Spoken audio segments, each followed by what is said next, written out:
이 시간 함께 찬양하겠습니다. 찬송가 91장입니다. 찬송가 91장 함께 찬양하겠습니다.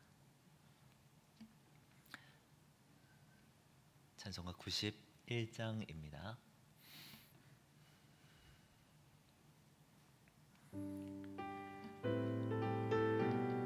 우리 박수 치면서 기쁨으로 함께 찬양합니다. 슬픈 마음 있는 사람, 슬픈 마음 있는 사람, 예수 이름 믿으면 영원토록 변함없는 기쁜 마음 얻으리. 예수의 이름은 세상의 소망이요, 예수의 이름은 전국의 기쁨일세. 거룩하신 주의 이름 너의 방패 삼으라. 환난 시험 당할 때에 주께 기도드려라.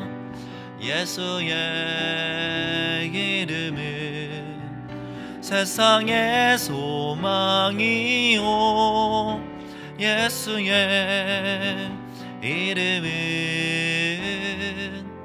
전국의 기쁨일세. 존귀하신 주의 이름 우리 기쁨 되도다. 주의 품에 안길 때에 기뻐 찬송 부르리. 예수의 이름은 세상의 소망이요, 예수의 이름은 전국의 기쁨일세. 4절입니다. 우리 갈 길 나간 후에 보좌 앞에 나가 왕의 왕께 경배하며 면류관을 드리리. 예수의 이름은 세상의 소망이요, 예수의 이름은 전국의 기쁨일세. 아멘. 다 함께 사도신경으로 우리의 신앙을 고백하겠습니다. 전능하사 천지를 만드신 하나님 아버지를 내가 믿사오며 그 외아들 우리 주 예수 그리스도를 믿사오니 이는 성령으로 잉태하사 동정녀 마리아에게 나시고 본디오 빌라도에게 고난을 받으사 십자가에 못 박혀 죽으시고 장사한 지 사흘 만에 죽은 자 가운데서 다시 살아나시며 하늘에 오르사 전능하신 하나님 우편에 앉아 계시다가 저리로서 산 자와 죽은 자를 심판하러 오시리라. 성령을 믿사오며 거룩한 공예와 성도가 서로 교통하는 것과 죄를 사하여 주시는 것과 몸이 다시 사는 것과 영원히 사는 것을 믿사옵나이다. 아멘. 찬송가 85장입니다.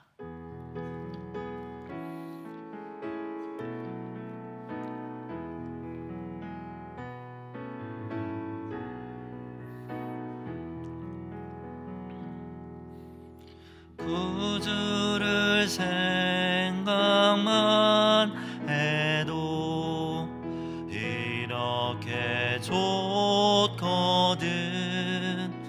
주 얼굴 배울 때에야 얼마나 좋으랴. 만민의 구주 예수의 귀하신 이름은 천지에 있는 이름 주 비할 데 없도다.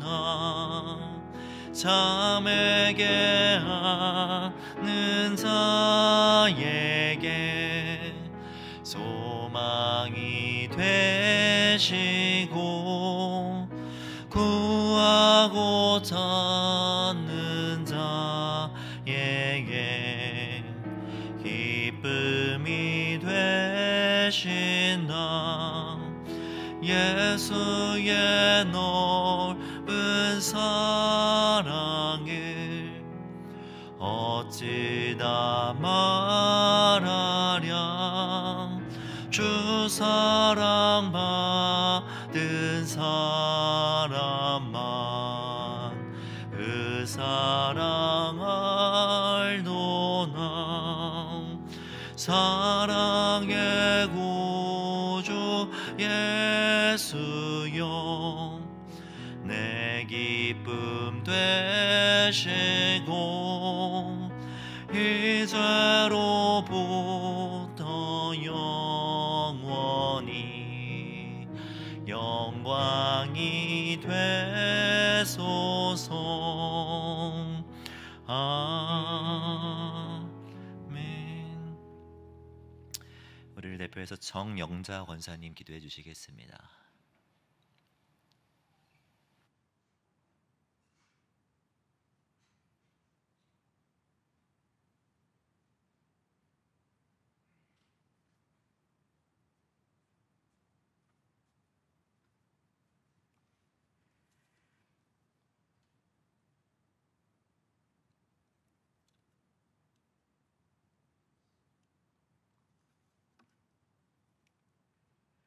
사랑과 은혜가 풍성하신 하나님 아버지, 지난 사흘 동안도 저희를 지켜주시고 수요예배를 맞이하여 주님 앞에 나와 예배드릴 수 있도록 인도하심을 감사드립니다. 성전에 모인 주의 자녀들에게 죄와 허물을 사하여 주옵시고, 아버지 또 참석은 못하지만 예수님을 사모하는 이들에게 예수님의 십자가에 흘리신 피로 우리의 모든 죄를 깨끗하게 용서하여 주옵소서. 또한 회개한 죄를 또다시 범치 않도록 우리를 인도하여 주옵소서. 새해 하나님 말씀 가운데 세워진 서울 홍성교회 새로운 비전 달성을 위해 주님의 사역을 잘 수렴하고 준비하고 실천할 수 있는 2022년이 되게 하시고, 그 과정을 통해 새로운 주님의 영광을 바라보게 하옵소서. 새롭게 세워진 각 부서에 임직받은 지체들에게 마을장, 성김이, 사랑방 식구 모두가 복음의 사랑, 성령의 일꾼이 되게 도와주시고 서로를 섬기며 사랑하며 성장하게 하옵소서. 우리 홍성교회 사역 활동과 사회 활동과 공동체를 운영에 필요한 모든 재정적 요소가 언약대로 풍성히 채워지게 하시고, 어려운 시대에 가정과 일터에 이기의 하나님 나라를 체험하고 간직하는 기회가 되게 하여 주옵소서. 다음 세대가 성경 통독을 하며 다니엘과 같은 예배자들이 되게 하시고, 다음 주 청년 공급제 수련회 말씀을 사로잡혀 세상을 변화시키는 평신도 선교사들이 많이 세워질 수 있도록 인도하여 주옵소서. 이름도 없이 빛도 없이 헌신하시는 아버지 선교사님들을 통하여서 복음의 씨가 열매를 맺게 도와주시고 선교의 놀라운 대로가 열리게 하여 주옵소서. 선교사님들의 애쓰고 수고하는 마음을 이루하사 가정과 형편을 평안하게 하여 주시고, 어디에서든지 하나님의 사랑을 증거하고 복음을 전파하시도록 지켜주옵소서. 오늘 단위에 세우시는 김현민 목사님께 성령의 두루마기를 입혀주시고 전하는 생명의 말씀을 통하여 우리의 영과 육이 새롭게 되며 놀라운 은혜로 채워주옵소서. 감사를 드리며 우리를 구원하신 예수님의 이름으로 기도 올려옵나이다. 아멘.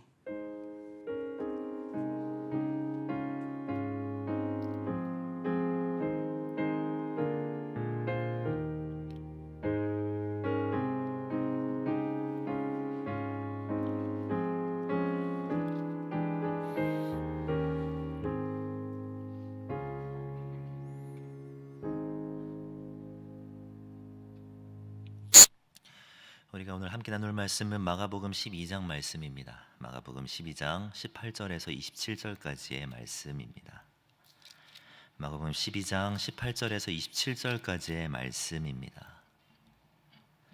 제가 가지고 있는 성경으로 신약성경 76페이지에 있습니다. 마가복음 12장 18절에서 27절까지의 말씀입니다.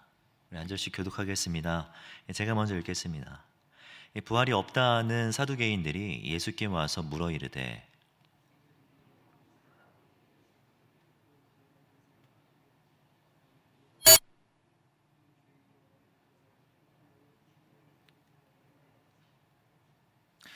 칠 형제가 있었는데 마지가 아내를 취하였다가 상속자가 없이 죽고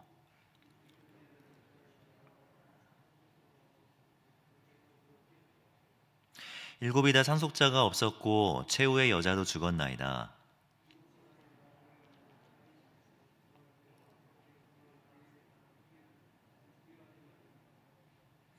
예수께서 이르시되 너희가 성경도 하나님의 능력도 알지 못함으로 오해함이 아니냐.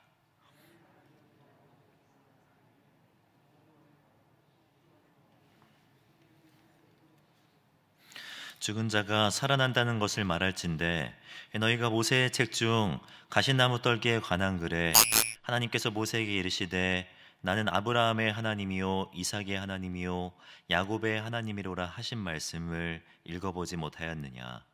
하나님은 죽은 자의 하나님이 아니요 산 자의 하나님이시라. 너희가 크게 오해하였도다 하시니라. 아멘. 교회 소식 말씀드립니다. 이번 주 토요일과 이 주일에 청년부 동계수련회가 진행됩니다. 강사는 이 청년사역 네트워크 대표이신 김상권 목사님이시며 이 주제는 이 말씀에 사로잡히는 삶입니다.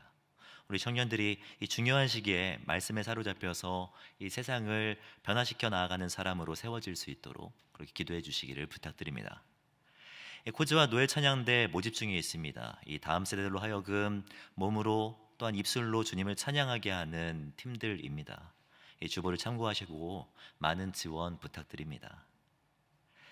결혼 소식입니다. 이 341 사랑방 김희순 성도의 장남 유환일 형제의 결혼식이 오는 토요일 오후 4시 10분에 더 파티움 여의도 2층 파티움홀에서 있습니다.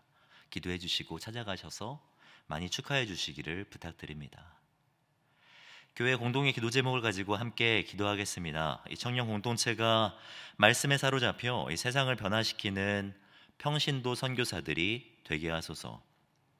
모든 성도들이 제자 훈련을 통해 영적 성숙과 사역에 풍성한 열매를 맺어가게 하여 주시옵소서. 성경적 관점으로 대통령 선거 후보들의 자질과 비전과 공약을 지혜롭게 분별하게 하여 주시옵소서. 이 세 가지 기도 제목 붙들고 함께 기도하겠습니다. 사랑과 은혜가 충만하신 하나님 감사합니다. 이 시간 함께 주님 앞에 기도하며 또 찬양하며 예배하며 나아갈 수 있도록 인도하신 것 참으로 감사해드립니다. 우리 사랑하는 청년 공동체가 무엇보다 말씀에 사로잡힐 수 있도록 주님 인도하여 주시옵소서. 느헤미야 공동체처럼 수문학 광장에 있는 무리들처럼 말씀에 사로잡혀 세상을 변화시켜 나아가는 우리 평신도 선교사들이 되게 하여 주시옵소서. 모든 성도들이 제자훈련을 통하여서 영적 성숙을 경험하기를 소원합니다. 각 사역마다 풍성한 열매들이 맺혀지게 하여 주시옵고 이 말씀을 통한 부흥, 훈련을 통한 성장을 경험할 수 있는 우리 교회가 되게 하여 주시옵소서. 성경적 관점으로 세상을 바라보기를 원합니다. 올해 있는 대통령 선거 후보들의 자질과 비전과 공약을 지혜롭게 분별하며 하나님 나라를 위한 일꾼을 그렇게 온전하게 세워갈 수 있는 올 한 해가 될 수 있도록 주님 인도하여 주시옵소서. 사랑과 은혜가 충만하신 하나님, 같은 신앙의 고백을 가진 우리들이 함께 모여 주님을 찬양하고 예배할 수 있도록 인도하신 것 감사합니다. 이 한마음으로 올려드리는 기도에 응답하여 주시고 크고 비밀한 역사를 허락하여 주시옵소서.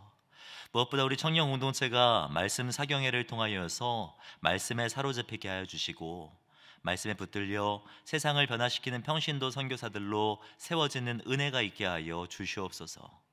모든 성도들이 제자 훈련을 통하여서 영적 성숙을 이루어가게 하시고 삶에 있어서 또한 신앙에 있어서 또 사역에 있어서 풍성한 열매를 계속해서 맺어갈 수 있도록 주님 역사하여 주시옵소서. 성경적 관점으로 이 대통령 선거 후보들을 분별할 수 있도록 지혜 주시고, 바른 기준을 가지고 후보들의 자질과 비전과 공약들을 지혜롭게 분별할 수 있도록 주님 우리를 주장하여 주시옵소서. 저는 이 시간 말씀을 함께 나누려고 합니다. 말씀 앞에 자신을 돌아보는 시간 되게 하시고, 교훈과 책망과 바르게 하기에 유익한 그 말씀 앞에 결단하게 되는 귀하고 복된 시간 되게 하여 주시옵소서. 그렇게 인도하실 주님을 기대하오며 살아계신 주 예수 그리스도의 이름으로 기도드립니다. 아멘. 이 시간 함께 예배하신 우리 사랑하는 성도님들의 삶과 가정 가운데 하나님으로부터 은혜와 평강이 넘쳐나기를 축복합니다. 매일의 삶 가운데 성령 충만하십시오. 말씀으로 충만하시기를 바랍니다. 이 시간 예배하며 나아갈 때 우리 안에 있는 그 답답한 마음들은 다 사라지고 하나님께서 허락하여 주시는 그 기쁨으로 또 부활 소망으로 가득 채워지는 은혜가 있기를 주님의 이름으로 축복합니다. 1994년 이 월스트리트에 어느 투자회사에 근무하던 이 30세의 청년 부사장이 어느 날 잡지를 보다가 인터넷 규모가 1년 동안 무려 2,300배나 성장했다는 소식을 접하게 되었습니다. 그는 곧바로 사표를 던지고 자신의 차고에서 온라인 쇼핑몰을 창업하게 되는데요. 이 사람이 바로 아마존의 창업자 제프 베조스입니다. 1995년 5억 6천만 원에 불과했던 이 아마존의 매출은 구 약 82조 원으로 수직 상승하게 되는데요. 그렇게 성장한 아마존의 기업 가치는 현재 미국의 1, 2위를 다투고 있는 수준까지 이르게 되죠. 그러니까 단순히 이 책을 팔던 회사가 아마존이었는데요. 이 책을 팔던 회사를 세상 모든 컨텐츠를 파는 회사로 성장시켜 놓은 것입니다. 이러한 성장의 배경에는 그만의 특별한 전략이 있었다라고 합니다. 그것은 바로 이 미래에 대한 남다른 생각이었습니다. 언젠가 이 포브스 잡지와의 인터뷰에서 그가 강연 중에 가장 많이 받는 질문이 무엇인지를 이 회중들 앞에 설명한 적이 있는데요. 그 질문은 바로 이 10년 후에는 세상이 어떻게 바뀔 것 같습니까? 라는 질문이었다라고 합니다. 세상이 하루가 멀다라고 재빠르게 변하고 있는데 어떻게 하면 이 변화에 잘 적응할 수 있는지 사람들이 많이 질문했던 것이죠. 그러나 이 베조스는요, 생각을 바꾸어야 한다라고 말합니다. 그는 분명하게 말을 해요. 이 10년 후에 무엇이 바뀔 것인가 라는 질문보다는 10년 후에도 바뀌지 않을 것이 무엇일까라는 질문이 훨씬 더 중요합니다 라고 말입니다. 일반적으로 사람들은요, 이 무엇이 변할지에 대해서 주목하는 경향이 있습니다. 하지만 정말로 주목해야 할 것은 변할 것이 아니라 변하지 않을 것이 무엇인가 하는 부분이라는 거예요.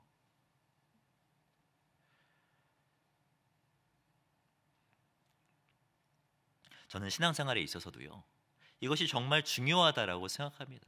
변화될 것이 아니라 변화되지 않을 것. 10년이나 지나도 20년이 지나도 심지어 죽음 이후에도 변하지 않을 것이 무엇인지를 생각하는 것이 중요하다라고 생각합니다. 그런 점에서 오늘 본문은 상당히 의미가 있다라고 생각해요. 왜냐하면 이 죽음도 어찌할 수 없는 영원한 것에 대해서 오늘 본문은 이야기하고 있기 때문입니다. 오늘 본문에는 이 사두개인과 예수님께서 논쟁하시는 장면이 기록되어 있는데요. 이 본문 1절 말씀을 보면 부활이 없다 하는 사두개인들이 예수께 와서 물었다라고 이야기하고 있습니다. 잘 아시겠지만 여기서 말하는 이 사두개인들은 이 바리새인들과 같이 예수님을 걸어 넘어뜨리려고 했던 아주 대표적인 그룹 중에 하나입니다. 이 바리새인과 사두개인이 이 비슷한 그룹 같지만 사실 그렇지 않습니다. 이 바리새인들은 한마디로 표현하면 율법주의자들이었습니다. 구약 성경에 기록된 율법과 법도를 이 철저하게 지키는 것에 집중했던 사람들이 이 바리새인 아닙니까? 사두개인은 조금 달랐어요. 그들은 종교적으로는 이 바리새인들보다 훨씬 더 보수적인 성향을 띠었던 사람들입니다.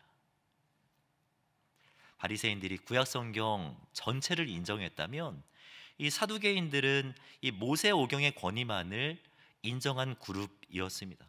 그러다 보니까 창세기, 출애굽기, 레위기, 민수기, 신명기에 기록되지 않은 것은 전혀 인정하지도 믿지도 않았던 거예요. 모세오경에 등장하지 않는 부활이나 영생, 천사와 같은 것들은 전혀 인정하지 않은 것이죠.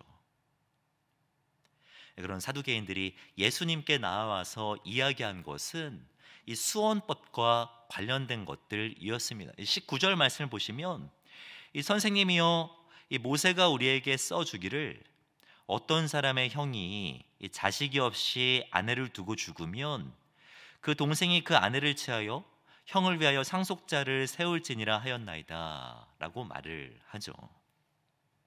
구약 성경의 신명기 말씀을 보면 어떤 사람이 아들이 없는 상태에서 죽으면 결혼하지 않은 형제나 친척이 이 형수와 다시 결혼하여서 아들을 대신 낳아주는 그 제도가 있었습니다. 수원법 또는 이 수원제도라고 하는데요. 이 개를 잇는 것이 무엇보다 중요했던 그 시기에 이 대가 끊기는 것을 방지하기 위하여서 만들어 놓은 장치였던 것이죠.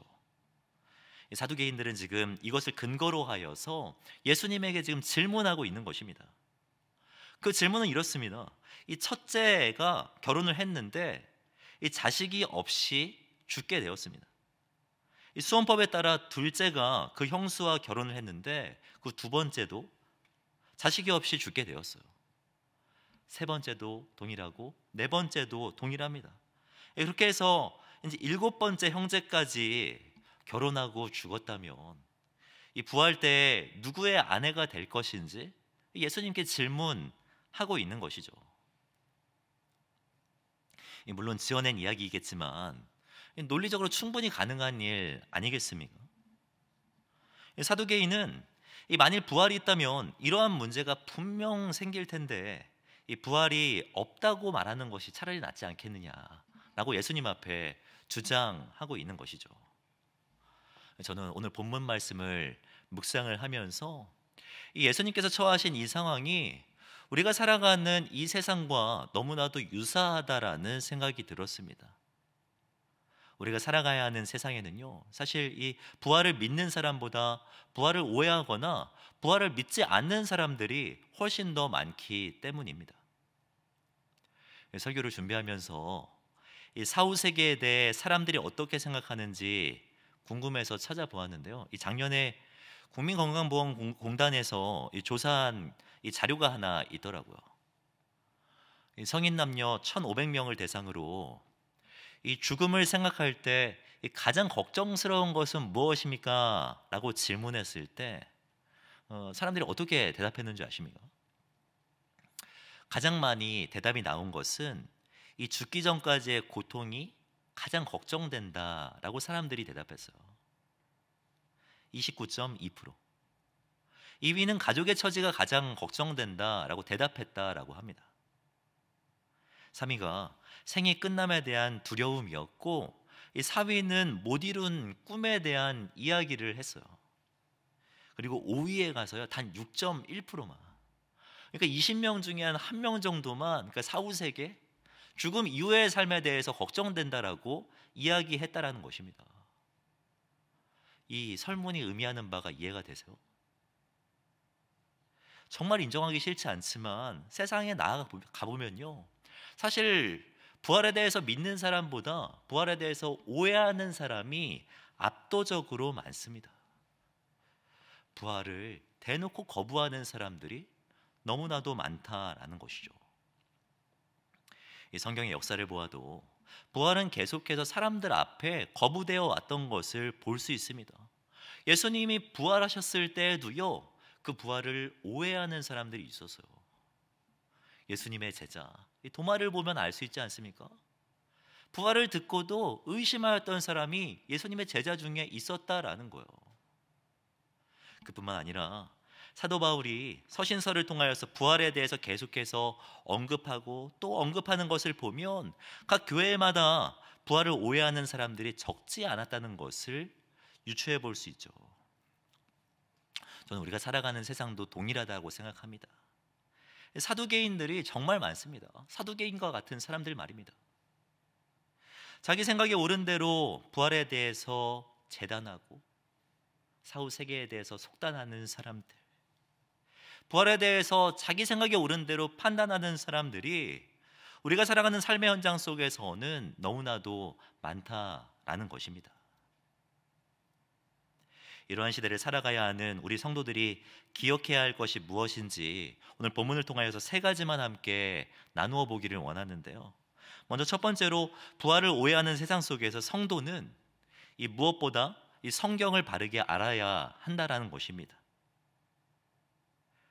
사두개인의 이야기를 들으시고 예수님께서 처음 하신 말씀이 무엇인 줄 아십니까?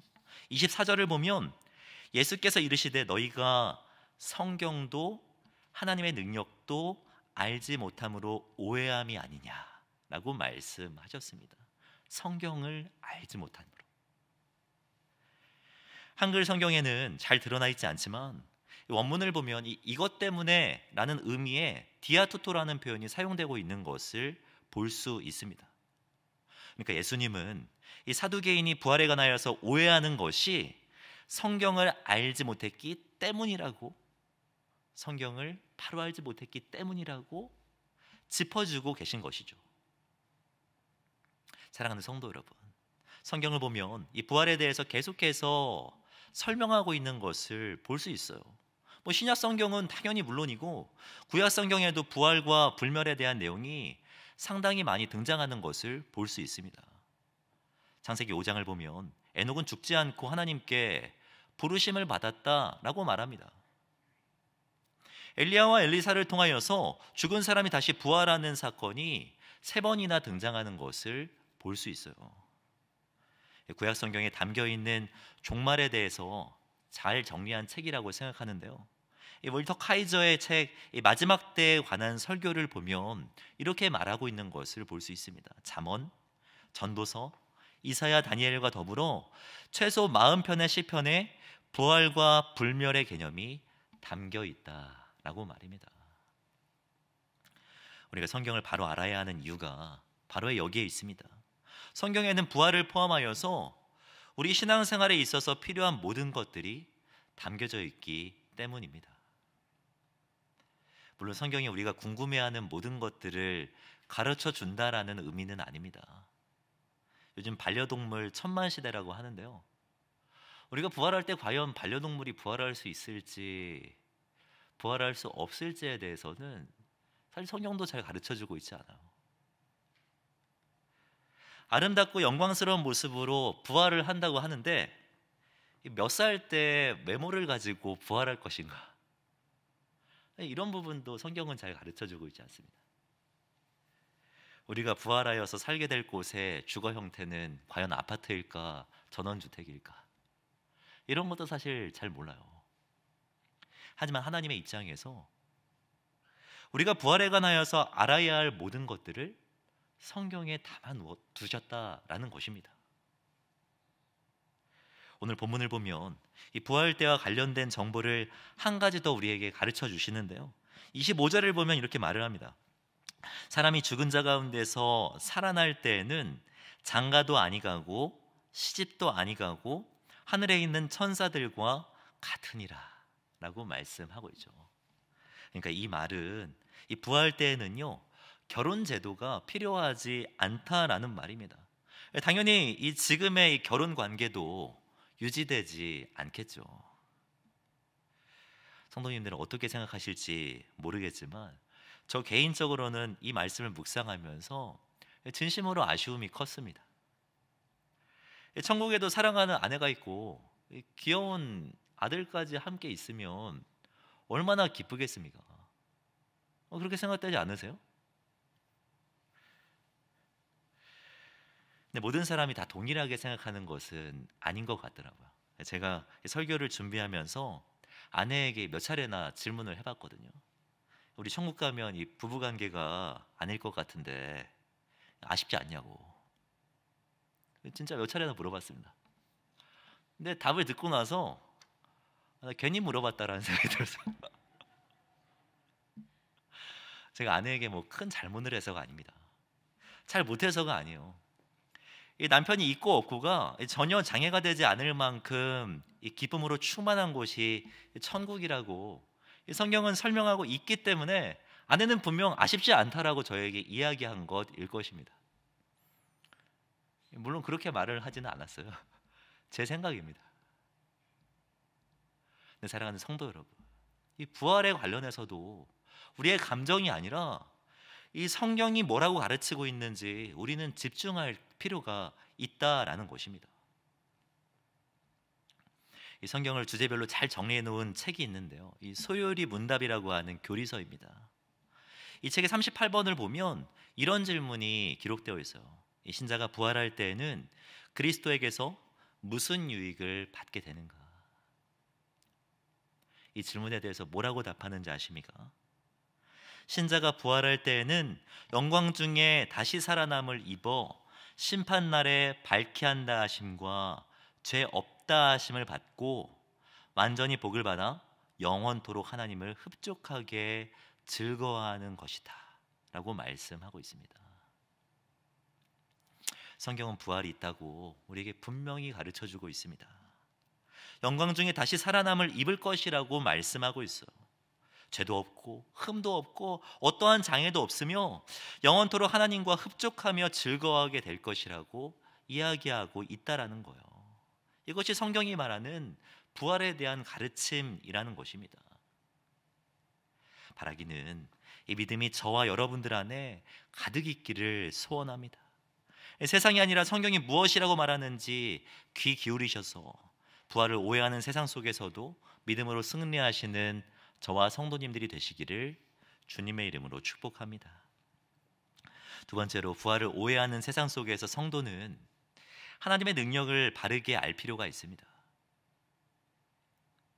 이 본문을 다시 보시면 이 사두개인이 제대로 알지 못한 것은 성경뿐만이 아니었던 것을 볼 수 있어요. 24절 말씀을 다시 보시면 예수께서 이르시되 너희가 성경도 그리고 무엇도요? 그러니까 하나님의 능력도 알지 못함으로 오해함이 아니냐라고 말씀하고 있죠. 사두개인이 부활을 오해한 것은요, 이 하나님의 능력에 대해서 제대로 알지 못했기 때문이었다라는 것입니다. 예수님은 이 말씀을 하시면서 이 하나님께서 어떤 분이신지를 무리들 앞에서 설명해 주시는데요, 26절 말씀을 보면 이 죽은 자가 살아난다는 것을 말할진대 너희가 모세의 책 중 가시나무 떨기에 관한 글에 하나님께서 모세에게 이르시되 나는 아브라함의 하나님이요 이삭의 하나님이요 야곱의 하나님이로라 하신 말씀을 읽어보지 못하였느냐라고 말씀하시는 것을 볼 수 있습니다. 잘 아시겠지만 이 말씀은요, 이 출애굽기를 인용한 것입니다. 이 하나님께서 호렙산에서 모세를 부르실 때 하신 말씀이죠. 독특한 점이 있다면 이 하나님께서 나는 아브라함의 하나님이요 이삭의 하나님이요 야곱의 하나님이로라 라고 말씀하시면서 이 과거형의 이 형태가 아니라 이 현재형으로 말씀하셨다라는 것입니다. 생각해 보십시오. 이 하나님께서 모세를 부르실 때면 아브라함과 이삭과 야곱은 죽은 상태였을까요? 죽지 않은 상태였을까요? 이 성경을 역사적으로 한번 생각해 보십시오. 하나님께서 모세를 부르실 때 아브라함, 이삭, 야곱은 모두 다 죽은 상태 아니었겠습니까? 죽은 지 몇백 년이나 흐른 상황이었을 텐데 하나님은 지금 아브라함과 이삭과 야곱이 지금도 살아있는 것처럼 이야기하셨다라는 거예요. 죽었지만 살아있는 사람처럼 이야기하셨다라는 것이죠. 그러면서 하시는 말씀이 27절 말씀인데요, 27절을 보면 하나님은 죽은 자의 하나님이 아니요 산 자의 하나님이시니라 라고 말씀하고 있죠. 산 자의 하나님. 산 자의 하나님이란 문맥적으로 보았을 때 이 죽은 자를 산자되게 하시는 하나님이라는 의미입니다. 아브라함, 이삭, 야곱 다 죽었지만 산자되게 하신 하나님이잖아요. 또한 산자의 하나님이라는 의미는요, 문자적으로 볼 때 산자들과도 동행하시는 하나님이라는 의미입니다. 마지막으로 산자의 하나님이란 의미적으로 보았을 때 살아있는 자들과 앞으로도 계속해서 함께 살아갈 사람, 살아있는 그들을 계속해서 살게 할 사람이라는 의미입니다. 그분의 목적은 죽이는 것이 아니라 살게 하는 것이라는 거예요. 살게 하시되 영원토록 살게 하실 수 있는 능력을 가지고 계신 분이 우리 하나님이라는 거죠. 성경은 하나님을 가리켜 영원하신 분이라고 분명하게 소개하고 있습니다. 우리가 너무나도 사랑하는 시편 23편을 보면 알 수 있어요.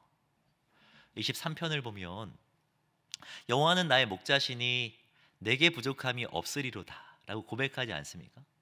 그러면서 이제 목자 되신 여호와께서 우리에게 어떠한 유익을 주시는지를 계속해서 설명하는데요. 목자 되신 여호와는 우리를 풀밭에 누이신다라고도 말씀하고 있고요. 쉴만한 물가로 인도하신다라고도 이야기합니다. 우리의 영혼을 소생시키기도 하시며 우리를 의의 길로 인도하신다라고도 말을 해요. 계속해서 목자 되신 여호와의 그런 유익, 우리가 허락하시는 그 유익에 대해서 설명을 하는데요. 저는 이러한 유익들의 클라이막스는 이 마지막 절인 6절에 있다라고 생각합니다. 시편 23편의 6절 말씀을 보면 이렇게 기록되어 있어요. 이 내 평생에 선하심과 인자하심이 반드시 나를 따르리니 내가 여호와의 집에 언제까지요? 언제까지라고 이야기합니까? 영원히 살리로다 라고 말을 하죠. 영원히 살리로다.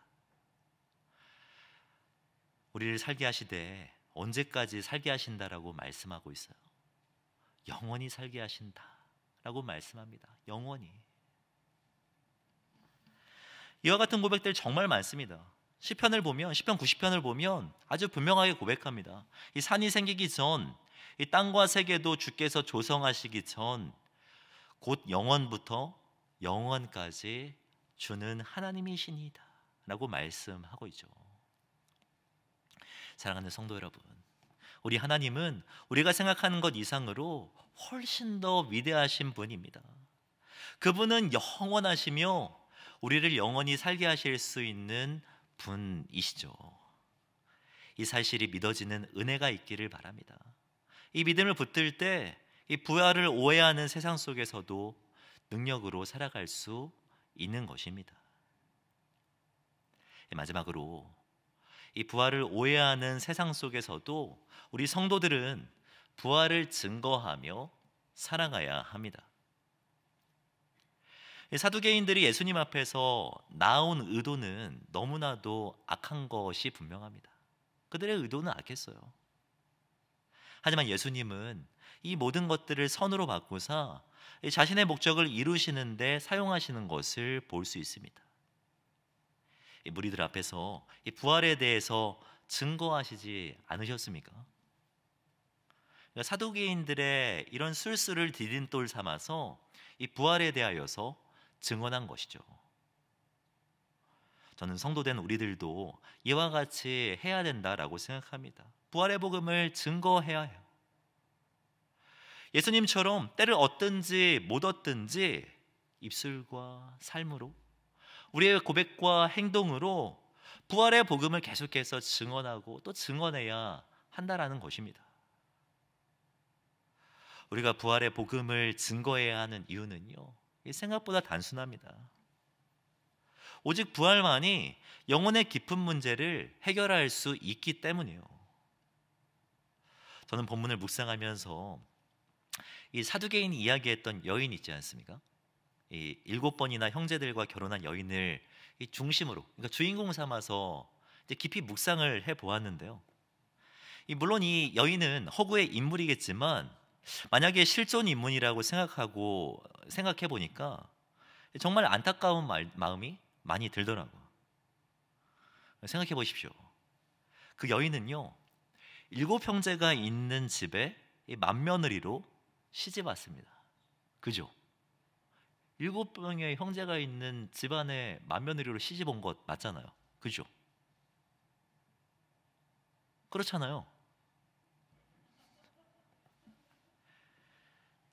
그런데다가 남편은요, 상당히 이른 시간에 죽었어요. 상당히 이른 시간. 계속해서 이어서 동생들과 계속해서 7번이나 결혼을 하게 되는데요, 결혼했던 모든 형제들이 자신보다 더 먼저 죽습니다. 그리고 정말 제일 마음이 아픈 것이 무엇인 줄 아십니까? 이 모든 일이 아들 하나 낳기 위하여서 한 것인데 결국은 아들 하나도 낳지 못하고 죽음을 맞이하였다라는 거예요. 물론 본문에서 사두개인들이 극단적으로 표현해서 그렇지, 저는 부활이 없는 사람들은요, 누구든지 이와 같은 어려움에 봉착할 수밖에 없다라고 생각합니다. 인생의 깊은 문제를 부활이 없다면 누구도 해결할 수 없죠.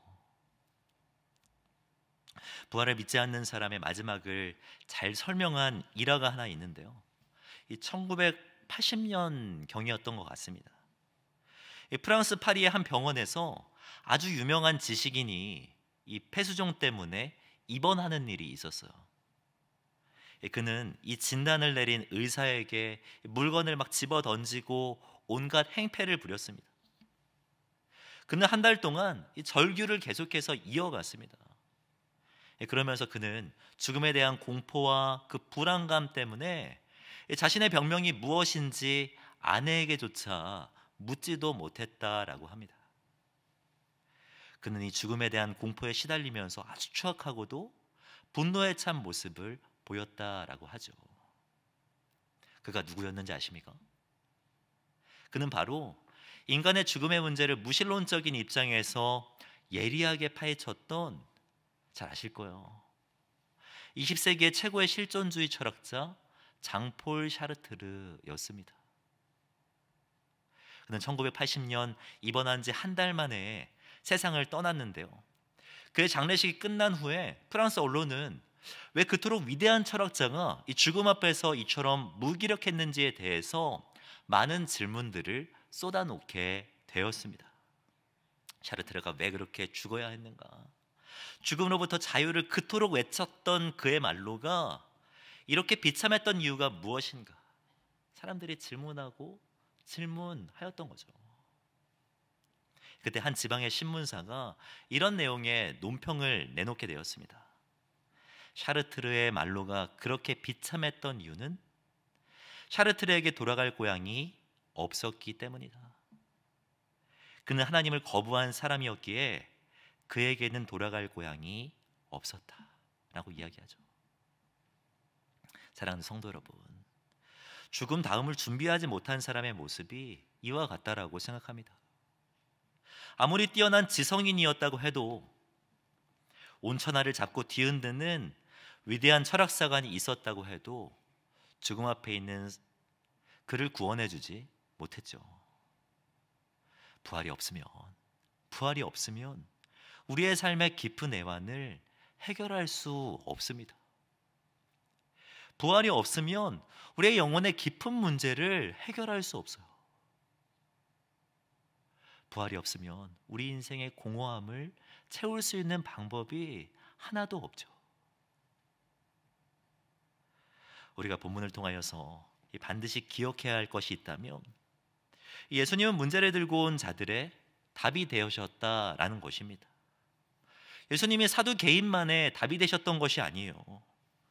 7번 결혼한 여인에게도 분명 예수님은 답이 되셨을 것입니다. 사실 생각해보면 우리도 7 남편을 두었던 여인과 같을 때가 정말 많다라고 생각합니다. 7 형제가 있었던 것 별거 아닙니다. 삶의 짐이 어마어마하게 무거웠다는 것을 의미해요. 7번 결혼했다는 것은 무엇을 의미합니까? 이 삶 속의 실패가 계속해서 반복되었다라는 것을 의미합니다. 그리고 아들을 얻지 못했다는 것이 무엇을 의미해요? 아무리 노력하고 원하고 기도하고 힘쓰고 바래도 얻지 못하는 것이 상당히 많았다라는 것을 의미하죠. 이런 점에서 보았을 때 본문에 등장하는 이 여인은요, 우리와 너무나도 유사하다라는 생각이 듭니다. 그런데 우리가 주목해야 할 것이 무엇입니까? 그런 여인도 분명 예수님 앞에서 답을 얻었다라는 거예요. 부활의 고백 앞에서는 어떠한 문제도 더 이상 문제로 남아있지 않았다라는 것입니다. 부활 신앙이 인생의 문제를 해결하는 키가 되었다라는 것이죠. 이 사실을 기억하는 저와 성도님들이 되시기를 주님의 이름으로 축복합니다. 우리가 무엇보다 회복해야 할 신앙의 고백이 있다면 저는 사도신경의 고백이라고 생각합니다. 예배 때 하는 고백 있지 않습니까? 사도신경의 마지막을 보면 이런 고백이 있어요. 성령을 믿사오며 거룩한 공예와 성도가 서로 교통하는 것과 죄를 사하여 주시는 것과 그 다음 무엇입니까? 몸이 다시 사는 것과 영원히 사는 것을 믿사옵나이다. 사랑하는 성도 여러분, 이것이 우리 안에 있는 신앙이고 믿음입니다. 부활의 능력이 우리 안에 있다라는 것입니다. 이 고백이 지금 이 예배당을 넘어서 부활에 대해서 오해하는 세상 속에 선포되어질 때 하나님의 그 능력은 세상 속에 드러나게 되는 것이죠. 이 능력으로 이 세상을 살아내시는 저와 성도님들이 되시기를 바랍니다. 입술과 삶으로 부활을 증거하는 삶을 살아내시는 저와 성도님들이 되시기를 바랍니다. 우리는 10년이 지나도 변하지 않을 것을 가진 자들이 아니라 영원히 변하지 않을 생명을 소유한 자들입니다. 그날을 바라보시며 부활을 오해하는 세상 속에서도 능력으로 살아내시는 저와 성도님들이 되시기를 주님의 이름으로 축복합니다. 기도하겠습니다. 사랑과 은혜가 충만하신 하나님 감사합니다. 이 시간 말씀을 통하여서 은혜 주시고 소망으로 나아갈 수 있도록 인도하여 주신 것 감사합니다. 부활이요 생명이 되시는 주님을 더욱 바라보게 하여 주시옵소서. 말씀과 하나님의 능력을 바로 알게 하시고 부활을 바르게 믿게 하여 주시옵소서. 그리하여 부활을 오해하고 거부하는 세상 속에서도 부활을 선포하고 증거하며 살아내는 우리 교회들이 되게 하여 주시옵소서. 그렇게 인도하실 주님을 기대하며 살아계신 주 예수 그리스도의 이름으로 기도드립니다. 아멘. 찬송가 486장 함께 찬양하겠습니다.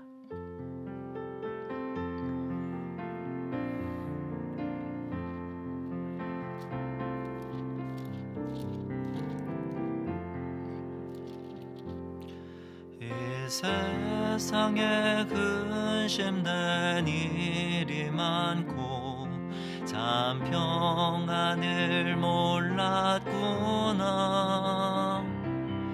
내 주 예수 날 오라 부르시니 곧 평안히 쉬리로다. 주 예수의 구원의 은혜로다. 참 기쁘고 즐겁구나. 그 은혜를 영원히 누리겠네. 곧 평안히 쉬리로다. 이 세상에 곤고한 일이 많고 참 쉬는 날 없었구나. 내 주 예수 날 사랑하시오니 곧 평안히 쉬리로다.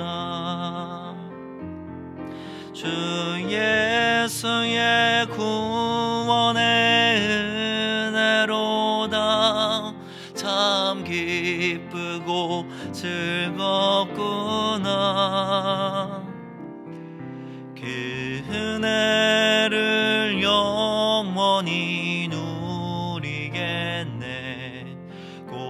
평안히 쉬리로다. 이 세상에 죄악된 일이 많고 참 죽을 일 쌓였구나. 내 주 예수 날 건져 주시오니 곧 평안히 쉬리로다. 주 예수의 구원의 은혜로다. 참 기쁘고 즐겁구나. 그 은혜를 영원히 누리겠네. 곧 평안히 쉬리로다. 제가 기도하며 나아갈 때 우리 자신을 좀 돌아보면서 기도했으면 좋겠습니다. 부인할 수 없는 사실이 있다면 우리가 살아가는 삶 속에는 분명 근심된 일이 많다라는 거예요. 아픔도 거절도 기도하고 기도하지만 얻게 되지 못하는 일들도 분명 너무나도 많죠. 그럼에도 불구하고 전혀 문제가 되지 않는 이유는요, 우리를 오라고 부르시는 예수님이 살아계시기 때문입니다. 우리는 부활하여서 그분과 함께 은혜를 영원히 누릴 것이기 때문에 우리의 삶에 있는 근심의 문제가 더 이상 문제가 되지 않는 것이죠. 이 시간 기도하며 나아갈 때 우리의 문제를 주님 앞에 좀 올려드렸으면 좋겠습니다. 이 부활이 우리의 삶을 사로잡게 하여 주시옵소서. 부활의 능력에 사로잡혀 살아가는 우리들이 되게 하여 주시옵소서. 부활의 신앙을 붙들고 승리하는 우리들이 되게 하여 주시옵소서. 부활을 오해하는 세상 속에서 몸이 다시 사는 것과 영원히 사는 것을 믿는다라고 고백하는 우리들이 되게 하여 달라고 이 마음과 결단함 주님 앞에 올려드리면서 함께 기도하며 나아가도록 하겠습니다. 기도하겠습니다. 사랑과 은혜가 충만하신 하나님, 아버지 은혜 참으로 감사해 드립니다. 하나님, 공고한 일이 많고 근심된 일이 많은 이 땅 가운데에서도 주님 앞에 설 그날을 바라볼 수 있도록 인도하신 것 참으로 감사해 드립니다. 그 부활의 신앙이 우리의 기쁨이 되고 부활의 신앙이 우리의 문제의 해결이 됨을 믿음으로 고백하며 나아갑니다. 그 믿음이 우리 가운데 사로잡히게 하여 주시옵소서. 우리 가운데 충만하게 하여 주시옵소서. 그러므로 말미암아 아프고 슬픈 이 땅 가운데서도 믿음으로 승리하는 우리들이 되게 하여 주시옵소서. 세상은 무엇으로 위로를 받습니까? 부활이 없는 이 세상 가운데 우리의 인생의 깊은 문제를 무엇으로 해결할 수 있겠습니까?